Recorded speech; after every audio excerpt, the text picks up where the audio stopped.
is about to come under the divine chastisement of God.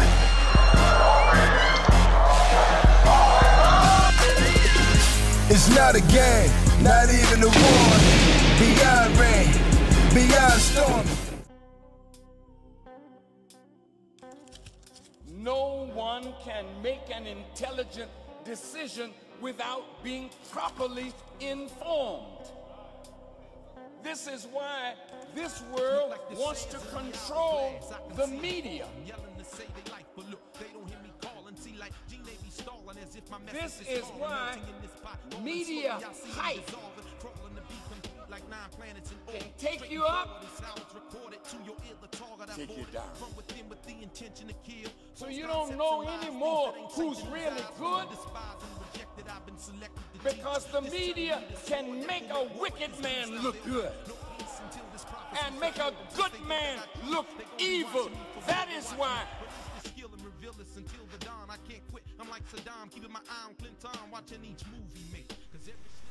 Assalamu alaikum, everybody. This is your man Herman Muhammad, broadcasting live from Devil on the Run Studios. You are watching the latest episode of the Final Call News Hour. The Final Call News Hour is the partner of the Final Call newspaper and the Final Call online edition that you can visit at www.finalcall.com. The Final Call newspaper is the most widely circulated black-owned and operated publication not only in this country but in the world, and also serves as the communications organ for the Nation of Islam. Now this evening, brothers and sisters, ladies and gentlemen, we are coming out of issue number, we got two issues actually, issues number 33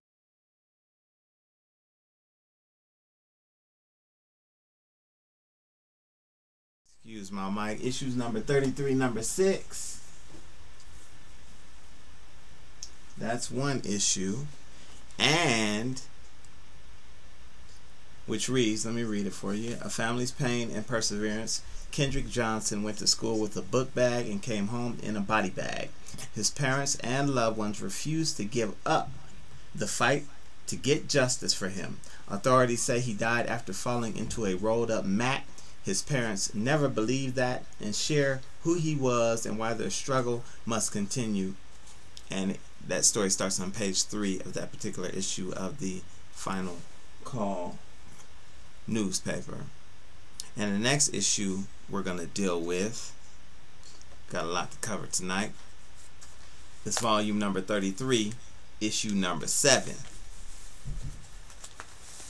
which reads, Celebrity and Accountability. Where does black entrepreneurship end and black responsibility begin? Or is it all about profits? The Final Call examines questions about black entertainers, their brands, and the role of these businesses in our community. Very, very powerful editions of the Final Call newspaper, the #1 black newspaper on the planet. Now, the first issue, like I said, deals with young brother Kenneth Johnson, who lost his life in January, and that's, you know, that's 10 months ago, since we're now in November. But again, let me give you a look at that paper, A Family's Pain and Perseverance, and the beautiful shot of that young man in happier times, Kendrick Johnson. And this article appears on page 3 of this edition of the Final Call newspaper. And if you don't have it, you need to run out to your nearest mosque or study group, or catch your brother on the corner with this greatest newspaper, the Final Call, and make sure you get your copy. All right. So I'm just going to read a little bit and tell a little bit about the story. A funny young man who sang in the shower, dreamed of playing college football, and liked teasing his older sister. That is who Kendrick KJ Johnson was to his family and those that knew him, said parents Kenneth and Jackie Johnson in an exclusive telephone interview with the Final Call. And what the story covers, it's a more personal or an intimate look at brother Kendrick, Kendrick Johnson, written by our sister Starla Muhammad, the assistant editor at the Final Call, and she can be reached at Twitter at Simply Starla23. That's at Simply Starla23 if you want to follow Sister Starla Muhammad. But we felt as though this story is so important because we're losing so many of our black boys. We have, of course, Trayvon Martin in recent news. We have, of course, Oscar Grant. The movie Fruitvale was made about his story. There's a sister in Detroit that was shot in the head recently. I can't recall her name right off the top. It'll come to me. But these stories are important because all of these babies, which is what they are, if we take a look at Brother Kendrick Johnson, they're our babies, right? They're our sons and our daughters, and if we don't keep their names in the news, especially when an injustice takes place like it has in this case, then, you know, what are we worth? You know what I mean? If we couldn't defend our brothers, no one's fault what happened to him except for those who did it.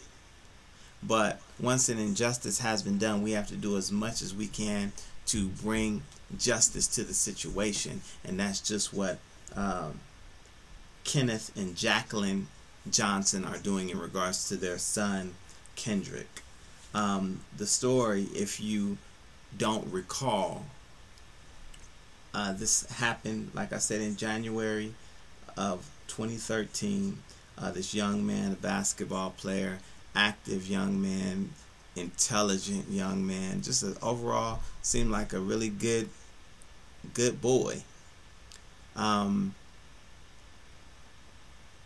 He walks into a gym, and the story is he drops his shoe in a rolled up mat, falls down into the mat, and suffocates.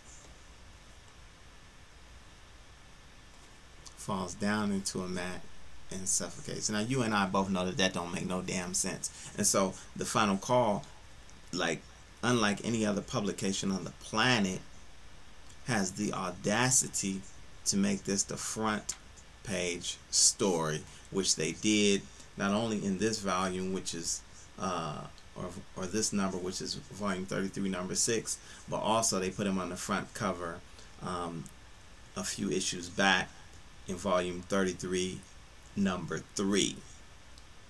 And so, you know, it's a bold black newspaper that's going to put our people's interests up front. The Final Call newspaper, which is, again, why you should pick it up whenever you see one of the brothers, or go to your local mosque or study group and grab one. But needless to say, the story didn't make sense. Later on, the videotape came out, and I just read some things online about it on other news sites, where the videotape comes out, which is surveillance of the gym as well as the hallway where young Kendrick was the last time he was seen alive. And the video is grainy and out of focus and blurry, and it's not really clear as to what happened. There doesn't appear to be any timestamps on the video, so they're unable to piece that together, although some experts say that there are timestamps. The right person just has to know how to find them.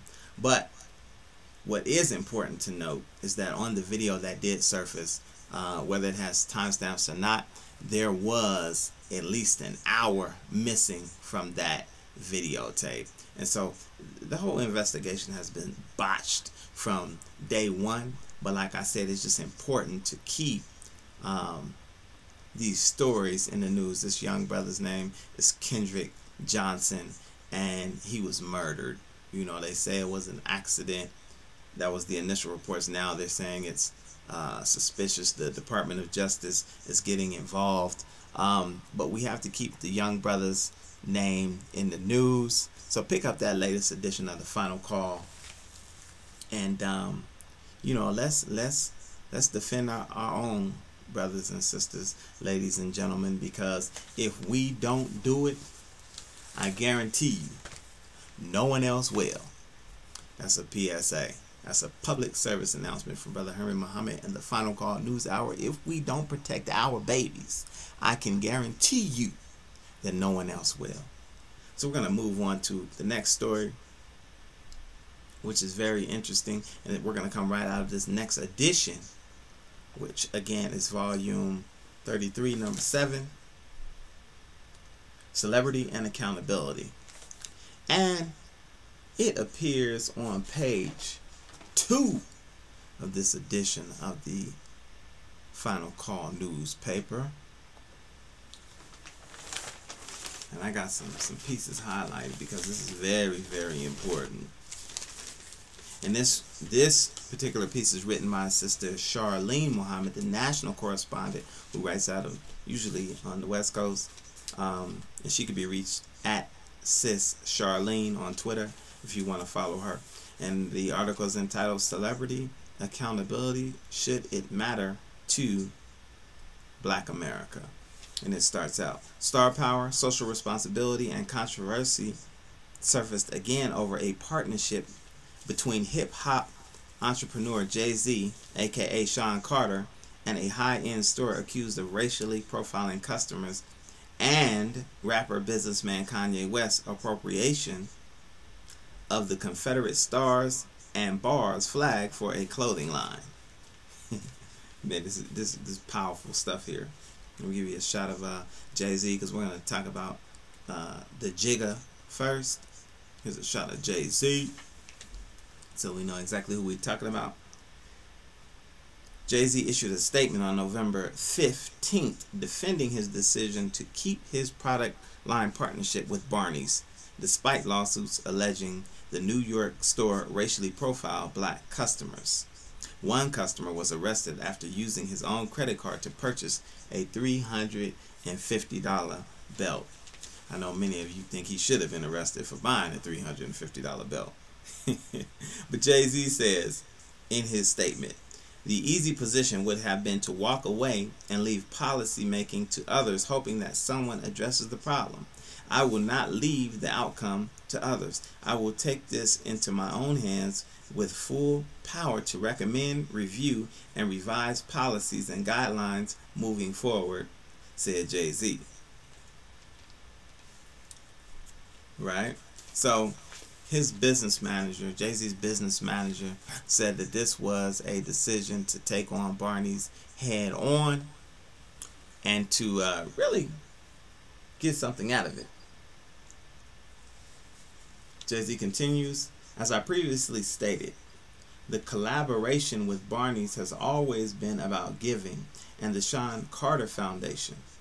From this collection, the foundation will receive not only 25% of sales, it will now receive the additional 75% of Barney's sales, totaling 100% of all sales from BNY or Barney's New York. Along with 100% of sales from the collaboration, the foundation will receive an additional 10% of all retail sales from Barney's New York stores nationwide and Barneys.com on November 20th, said Jay-Z. So what he's basically saying is that, look, man, we got some racist things happen, and they profiled a couple of brothers, but as a result, this foundation that helps kids is going to receive 100% of all the proceeds that come from this particular line of Jay-Z's clothing, as well as 10% from Barney stores worldwide. Right? That's Jay-Z's piece, and we'll get back to that. We want to bring it, give you all the information and tie it together, just like the Final Call does in this article. All right, next we got Kanye, who apparently is brandishing the Confederate flag now. Kanye West seemed less concerned about negative opinions during a recent radio interview in which he discussed the backlash. Let me give you a shout out, Brother Kanye West. Any energy is good energy. You know the Confederate flag represented slavery in a way. That's my abstract take on what I know about it, so I made the song New Slaves. So I took the Confederate flag and I made it my flag. It's my flag. Now what are you going to do? As Kanye West. And as you can see, he's donning a green jacket with a swastika on the sleeve, and then he also has a line of t-shirts that he's selling at his concert, and it reads "I ain't coming down" with a skull and the Confederate flag. So, you know, a lot of black activists and intellectuals are upset about that because they think it's racially insensitive, of course, for Kanye West to wear a Confederate flag, being that we have that history under that particular flag. So let me read a little bit about what Dr. Ron Daniels said about Kanye West wearing the Confederate flag. The other issue for me in terms of celebrity accountability and responsibility, which to me is so incredibly important, and we almost need an offensive around this, because for someone, an icon like Kanye, who is so apolitical, that they would go around and have merchandise in which they actually peddle the Confederate battle flag. I mean, no self-respecting Jewish entrepreneur would allow his young people or anybody else to have paraphernalia that had a swastika on it. They just wouldn't do that, Dr. Daniel said.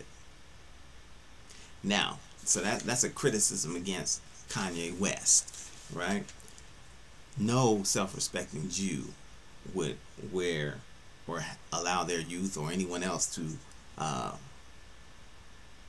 have any paraphernalia with a swastika on it, according to Dr. Ron Daniels. Now, Dr. George Frazier, another intellectual doctor, well respected in our community, CEO of Frazier Net Inc., says this about Jay-Z.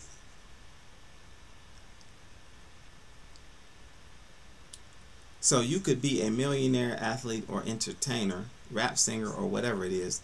Don't give a dime back to your own people, and we still love on you. We still buy your records. We still hug you. We want to take pictures with you. We want your autograph, and you don't do a goddamn thing for your people. While Jay-Z would undoubtedly be hurt and lose millions if he canceled the Barney's deal, it's the right thing to do, and frankly would bump his image up. This is according to George Frazier.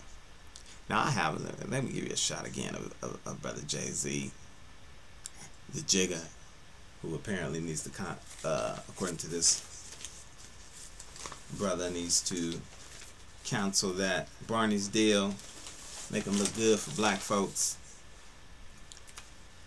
And shout out my brother Kanye West, who needs to get rid of that Confederate flag. Now, the Final Call did a wonderful thing in covering these stories, because it really doesn't give an opinion as to whether or not they should or not. But I'm gonna just give my commentary, and then we're gonna move on to one more individual. But I want to read Brother Cedric Muhammad, who writes about celebrities and business relationships. The capitalist system places free market transactions above the condition of the community that makes up the market. Celebrities engage in three-way relationships, acting as an important bridge between the corporate partner and the consumers in their community.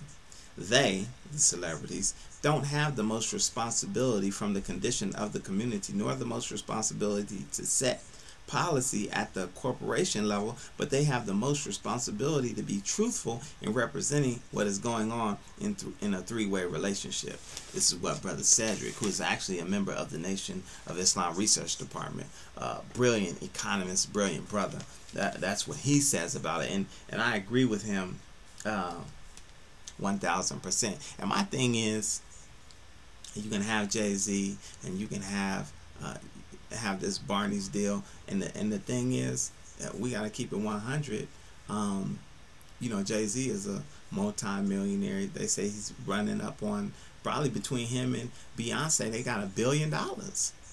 And the reality is, in terms of being held accountable to the community, we don't place no demands on Jay-Z because we didn't make him. I mean, we made him popular in regards to liking his music, but in terms of the money that Jay-Z is getting now, first off, let's be clear. Black people don't buy CDs. Let's keep it 100, man. We might download a tune every now and again, but for the most part, man, black people and a lot of people is bootlegging music. So Jay-Z has to be held accountable to those who finance him. Jay-Z has to be held accountable by those who are responsible for him having what he has, such a large economy. He don't have to be conscious, apparently. Right? That's my commentary on Jay-Z, and I can get into it a little bit more. And if you have any questions, you know what I'm saying, hit me up on the comments and we'll talk about this. But that's my position on it. Kanye West, another $20 million Negro. You know, he's doing whatever it takes to make his brand hot. He's gonna use the Confederate flag, right? Because it's related to slavery, and it makes sense because his album is called New Slaves. Now, here's the thing with us, because we have to be consistent. If we're gonna get upset with Kanye West using the Confederate flag, then we have to get upset with ourselves, our young people, rappers, the media, for continuing to use the word nigga, because that's a product of slavery as well. Yet we can justify using it, saying that it depends on the way we say it. It's a term of endearment. You know what I'm saying? So if we say, hey, my nigga, what's happening? Then that's a term of endearment. But if some white man comes up and says nigger, then we all upset. We can't have it both ways. And if brother is taking the Confederate flag and saying he want to use that as his flag, that's akin to me of him using the word nigga. Just keeping it 100. And like the Honorable Minister Louis Farrakhan said years ago, and I'll never forget this lecture, he said, you get all upset about us or somebody flying the Confederate flag when you receive way more injustice under the stars and stripes than you ever received under the bars or the Confederate flag. So we just look foolish getting upset over these things. And as far as the Jews, like we talked about it earlier on in the article, using or allowing their youth to use a swastika or anyone else for that matter, them not allowing it. I don't know. I don't know if I agree with that. It was Jews who sold their people into the situation that happened with Adolf Hitler. Do the research. And Brother Cedric Muhammad and the Nation of Islam Research Department, they'll bear me witness and back me up on this because it's documented. There were Jews that were involved in selling their people to Hitler with regard to the Holocaust. So I don't know about that.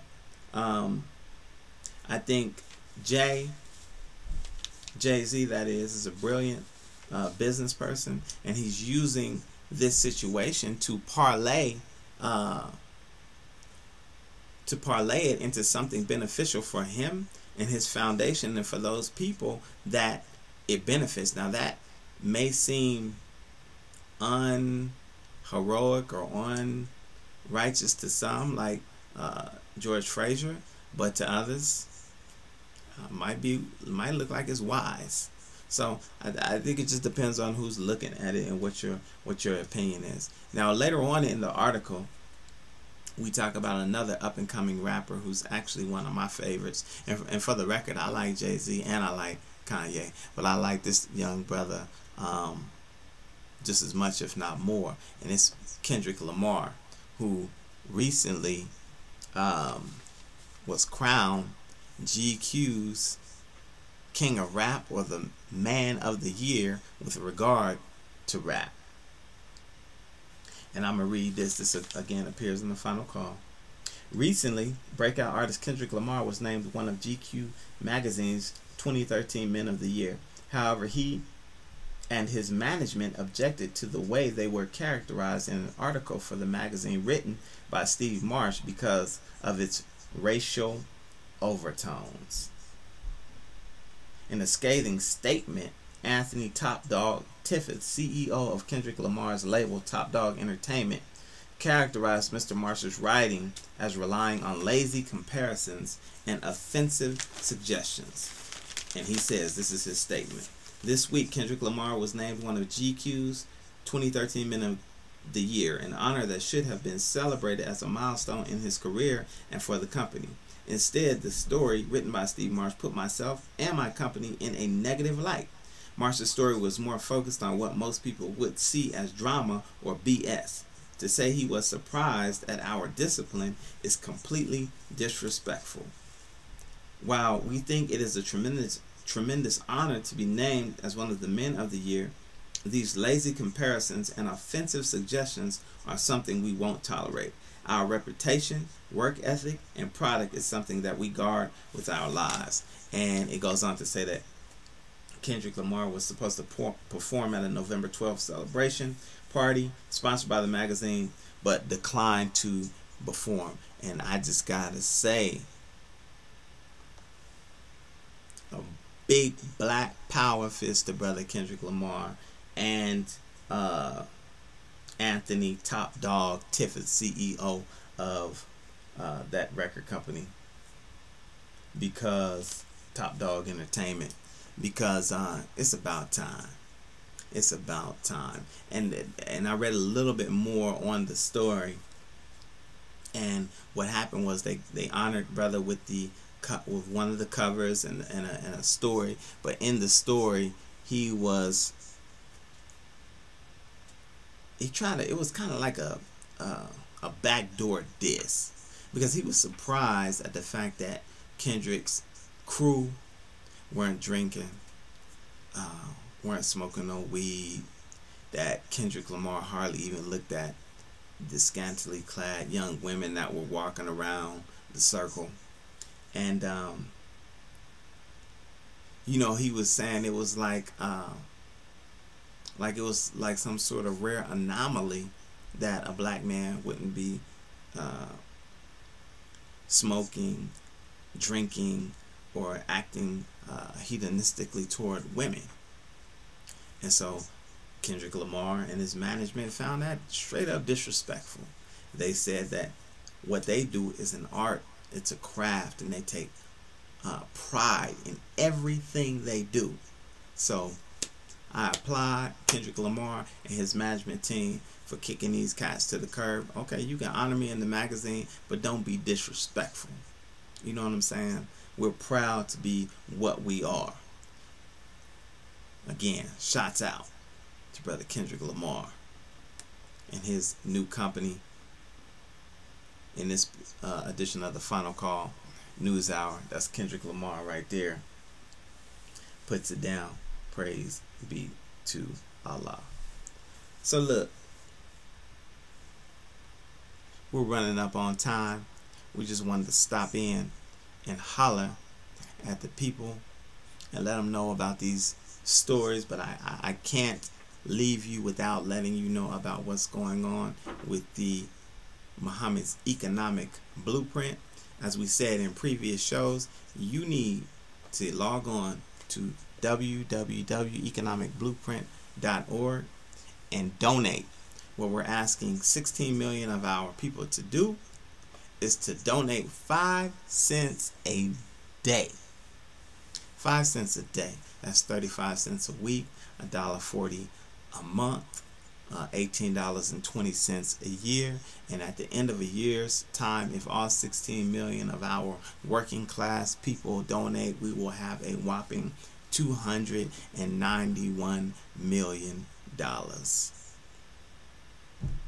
That's mathematics, and that will work. Here's an address if you cannot donate online or you would prefer to mail your check. You can make checks payable to Muhammad's Economic Blueprint and mail the donation to Muhammad's Economic Blueprint, care of Seaway Bank and Trust Company. Attention, Cheryl and Russell, P.O. Box 19522, Chicago, Illinois 60619. So get on top of this, and if you don't know anything about it, go to the website and check it out and make sure you donate. This is for us to free our people. We're talking about stories with Kendrick Johnson, and we're talking about celebrity and accountability, and this is how we're going to become a free and powerful people. It is through the economic program of the Most Honorable Elijah Muhammad.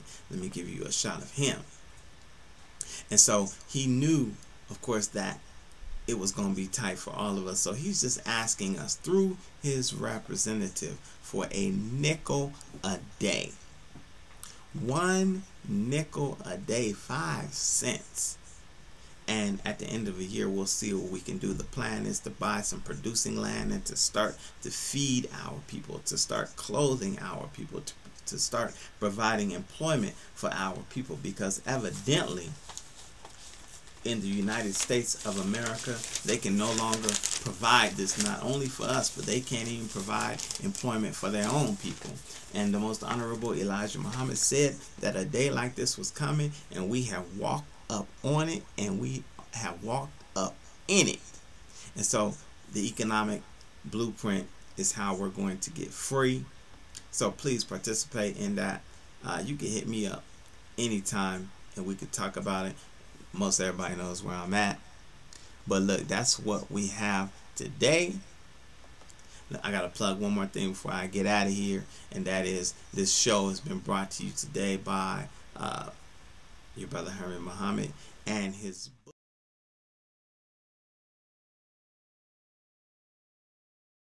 How to Get Rich in the Barber Cosmetology Game Handbook by, again, yours truly, Herman Muhammad. You can pick that up at lulu.com and just search the title and it'll pop right up. Support your brother, support black business. That's it, man. We are just about out.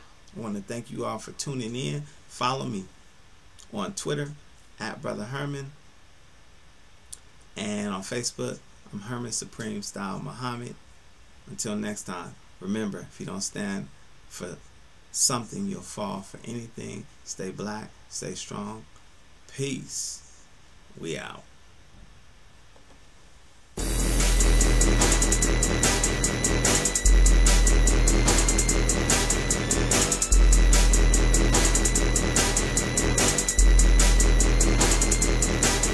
This is not a game. This is not a game. This is not a game. This is not a game. This is not a game. This is not a game. This is not a game. This is not a game.